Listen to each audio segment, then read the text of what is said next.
Hello दोस्तों, welcome to Vinayak education. और आज हम बहुत ही महत्वपूर्ण भर्ती के बारे में चर्चा करने वाले हैं। इसे मध्य प्रदेश की महाभर्ती कहा जा सकता है।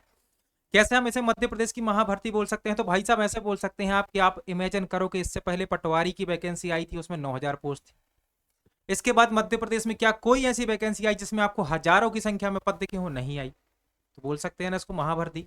तो आज हम इस महाभर्ती के बारे में चर्चा करेंगे। तो अब आपके पास एक सुनहरा मौका है जिसको गंवाना नहीं है।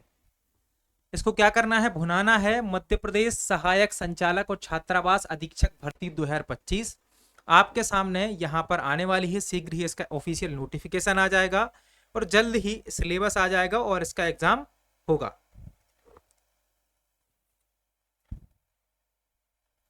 तो इस भर्ती की तैयारी बहुत अच्छे तरीके से करनी है। इस भर्ती का शीघ्र ही क्या है, यहां पर नोटिफिकेशन आने वाला है।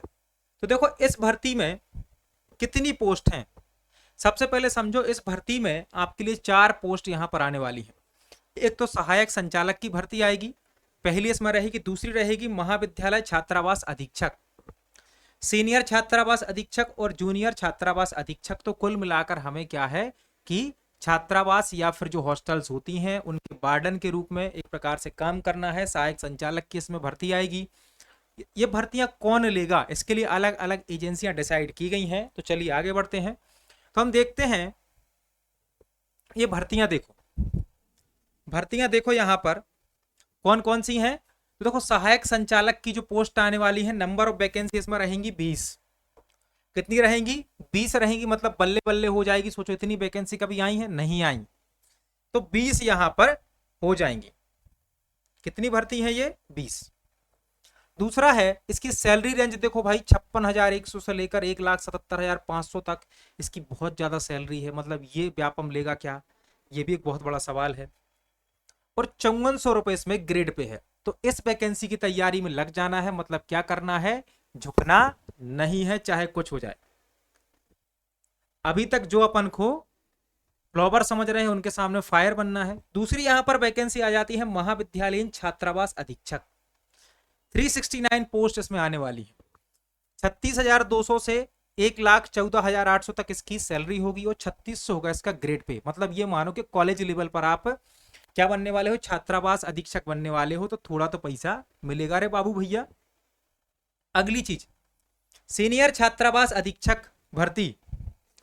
ये चीज क्लियर हो गई। 2,736 इसमें वैकेंसी आएंगी। 32,800 से लेकर 1,03,600 रुपए तक इसका क्या होगा? वेतन होगा और 3200 रहेगा इसका ग्रेड पे। जूनियर छात्रावास अधीक्षक भर्ती आएगी 1965। 25,300 से 80,500 तक ग्रेड पे रहेगा इसका 2400। मतलब आपके पास सुनहरा मौका है लखपति बनने का, क्योंकि आपको एक साल में लाखों रुपए तो मिल ही जाएंगे। नौकरी करोगे तो इतना मिलेगा ही। ठीक, अब मिलेगा, उससे पहले देना, ये बात अलग हो जाती। ठीक है, चलो बेटा अब देखो कौन सी एजेंसी कौन सा पेपर कराएगी। उसको देखने से पहले समझो योग्यता क्या है। सहायक संचालक के लिए आपको स्नातक होना चाहिए। मतलब आपको ग्रेजुएशन होना चाहिए।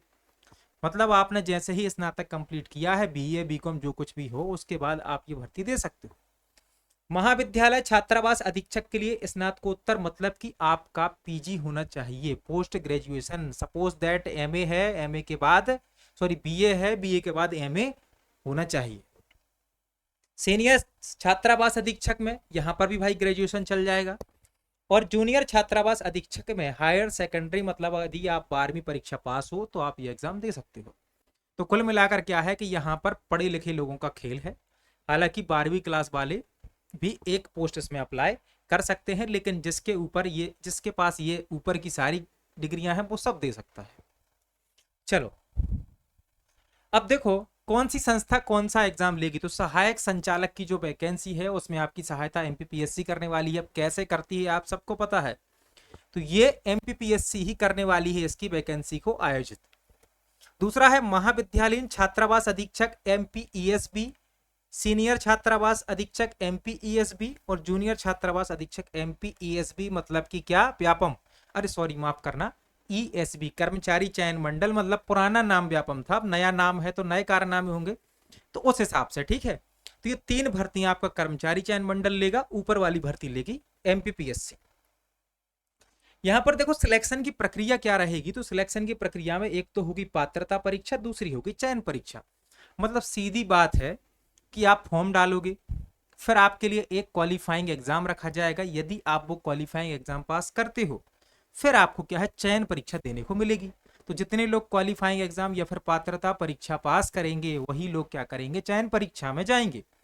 अब कितना लिया जाएगा ये फिक्स नहीं है अभी कि कितने बच्चे सेलेक्ट होंगे पात्रता परीक्षा में, कितने चयन परीक्षा देंगे, ऐसा कुछ अभी निश्चित नहीं है क्योंकि ऑफिशियल नोटिफिकेशन नहीं है। अब देखो 50% यहां पर अंकों की जरूरत पड़ेगी। यहां पर 50% किसके लिए, रिजर्व कैटेगरी वालों के लिए, अनरिजर्व वालों के लिए 60%। ऐसे ही चयन परीक्षा में 40% इनके लिए, फिर 50% इनके लिए, और ये जो पूरा ग्रेड कार्ड है आपका 3 वर्षों के लिए वैलिड रहेगा। चलिए तो ये चीज आपको क्लियर हो गई। अब सर पढ़ें क्या, ठीक है आपने बता दिया इतना सब कुछ, कथा बता दी सब, लेकिन पढ़ना क्या है। तो बेटा देखो जो एमपीपीएससी वाले हैं सहायक संचालक की तैयारी करेंगे उनके लिए देखो, सहायक संचालक वालों के लिए देखो,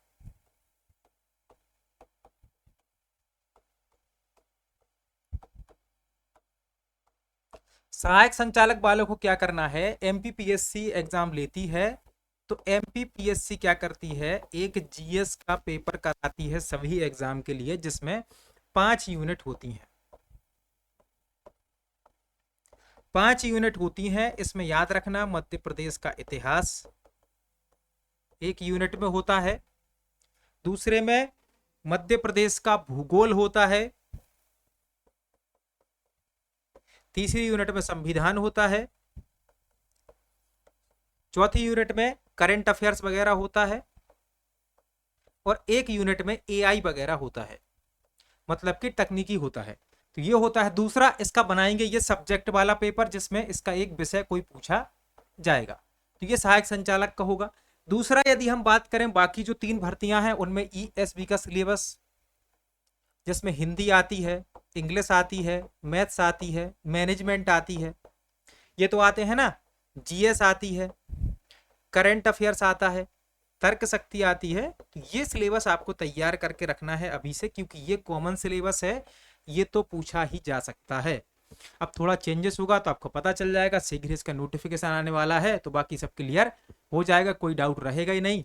तब तक आपको क्या करना है, ये वीडियो देख लेना है, दोस्तों में शेयर कर देना है, लाइक और कमेंट करना बिल्कुल ना भूलें। यूट्यूब को सब्सक्राइब कर लें, टेलीग्राम को ज्वाइन कर लें जहां पर आपको फ्री कंटेंट पीडीएफ मिलेगा, इसका लिंक आपको डिस्क्रिप्शन बॉक्स में मिल जाएगा। और विनायक एजुकेशन का ऐप आप प्ले स्टोर पर जाकर डाउनलोड कर सकते हैं जहां पर इन सभी एग्जामों के लिए आप क्या है कोर्सेस अवेलेबल होने वाले हैं। चलिए मिलते हैं अगले लेक्चर में, धन्यवाद।